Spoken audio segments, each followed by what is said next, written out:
Hey everyone, this is Kevin the Apptrepreneur. This is me from the past. You guys are in the future. I don't know if you can tell, but we are at the Uber and Lyft strike, and we are making this little interview video basically for the future. We're not doing it live. We're standing back. There's a lot of activity going along here. No problem, sir. We don't want to get in your way. By the way, there's Dave the Uber slave. We've been doing a bunch of stuff. And we've got Driver Man, right? What's up, guys? How you doing? Yes. So I figured we'd do like a Driver Man he started a YouTube channel. He actually drives. Once in a while it's good to talk to people like that. But you are kind of unique because unlike most drivers I've talked to who have been pissed off about what's been going on for the last year or two, you've been on the platform for 4 years. Yes, 4 years, and we'll see how much longer I stay on.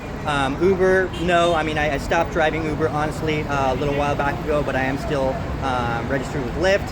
But I do spend more of my time lately just because of the way that the fares are at doing food delivery jobs such as like Grubhub, Amazon Flex, and Postmates. Okay, now do you remember what your rates were when you started doing this? When I started doing Lyft, I would guess the rate was somewhere around like $1.75 per mile is what they were charging. I know that when I started, I would only drive at night. I would start like at maybe like 8 o'clock and then drive to like midnight. And in about 4 hours, I was rolling in $90 to $100. I do remember that, which was not bad. Yeah, I remember doing this, and it was like I'd work a few hours a day, get a couple $100. It was wonderful. But those days are pretty much long gone. Now you gotta embrace the grind, which some people do, but some people don't. But you also do food delivery. So have you started shifting more towards food? Yeah, at the time being, I have been shifting more towards food simply because I've noticed I've been making more money doing food delivery. So, ultimately we want to spend more time in the thing that makes us more money. So although I have a long history with like Uber and Lyft, and I've done over 7,000 rides and have stories and events and things that have happened, I've been spending more of my time lately doing the food delivery simply because it makes more sense financially, business-wise, to do that at this time until they, hopefully change something. Okay, and you're at the strike. Are you hoping that they will raise the rates? Like, if Uber and Lyft raise the rates, would you go back to doing it? I probably would actually, because it's actually, when you think about it, it's actually a fun job. Like, I've met some very interesting people. I've met a guy who was like the owner of a club who sat in the front seat with me, and then we were talking, and then he's like, oh cool, I run this club, the Argyle, and then he ran the Argyle, and he gave me his card. He's like, come on in, bring a girl, and I'll take care of you. I was like, sweet. So I mean, and of course I've had bad things happen, like I almost got in a fist fight one time with a drunk young Uber guy, Uber rider's boyfriend. I've made friends from it. I've gotten dates from it.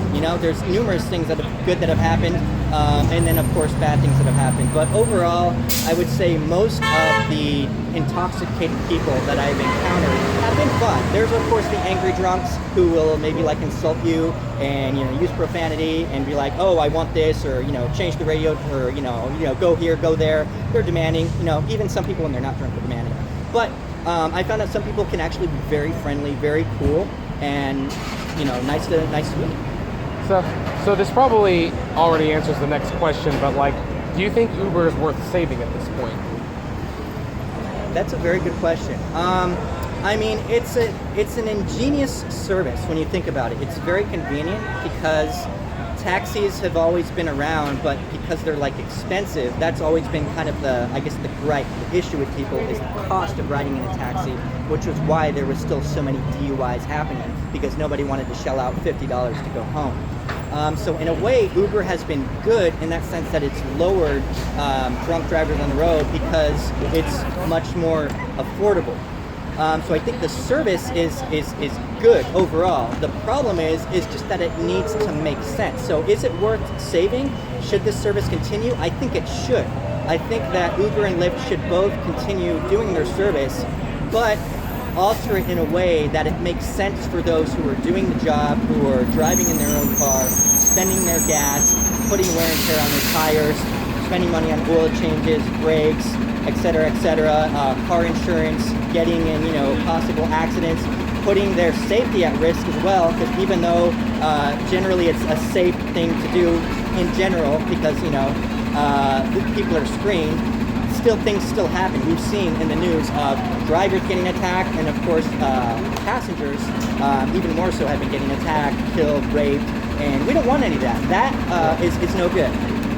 But the overall idea is good. They just need to make it make some sense financially. All right. So finally, what is your channel like that's fairly new, and what do you hope to accomplish with it in a, I'm going to say, fairly crowded YouTube field of this topic? What are you going to be bringing to the table? What can we expect? For sure. Well, my YouTube channel is called Driverman. My name's Jose, and if you go youtube.com/Driverman, that's the channel. I focus a lot on tips and news. So just last night, I actually uploaded a video about how to avoid back pain for Uber drivers, because I'm a member of a Facebook group with Lyft and Uber riders, and they mentioned, Lyft and Uber drivers, who mentioned something about like, hey, how can I avoid back pain? I'm in my 20s, and I noticed some discomfort after long hours of driving, and that's not good. Yeah, if you're young and in your 20s, you definitely don't want to be having back pain that early. No. So I made a video about that, describing my own tips and experience on how to avoid that, what you can do so that you're not feeling that back pain. So I provide tips. I even provide like some like income earning from time to time. I'll show like on my screen how much I made as a delivery driver, and then I also give my personal opinions on it. So sometimes I'll kind of like do a little bit of a rant. And then I also try to keep you guys updated with news, the latest things on what's going on. Like I touched on Elon Musk's robocar idea. How feasible is that to actually happen next year? And of course, I'm covering the Uber Not very, strike. in my opinion. Probably not. Probably not. Probably not. And yeah, and then things like the Uber strike and other events. So I try to cover like news as well. So that's kind of like the shtick of my video. And I try to throw like some energy. I'm kind of like a more kind of like energetic, quirky kind of a dude. So I guess that would be maybe a little bit more difference then. Yeah, so if you want to see someone with life, he's the, because I'm such a sourpuss and I'm such a droll speaker apparently, that yeah, this is who you want to watch if you want the energy. Ouch! Well, that's a compliment. No, thank you. I know. You're welcome. So, anyway, I always like ending interviews with this question. Throw some people off, but what do you know for sure? What do I know for sure? What I know for sure is the fact that this strike is happening means that at least there's something that could potentially happen. If the strike wasn't happening, Uber and Lyft definitely would do absolutely nothing. They just keep on doing their thing and buying out competition and focusing on their IPO. The fact that the strike is happening means at least there's something for them to possibly react or just not react to. They might not react at all and just keep doing their thing.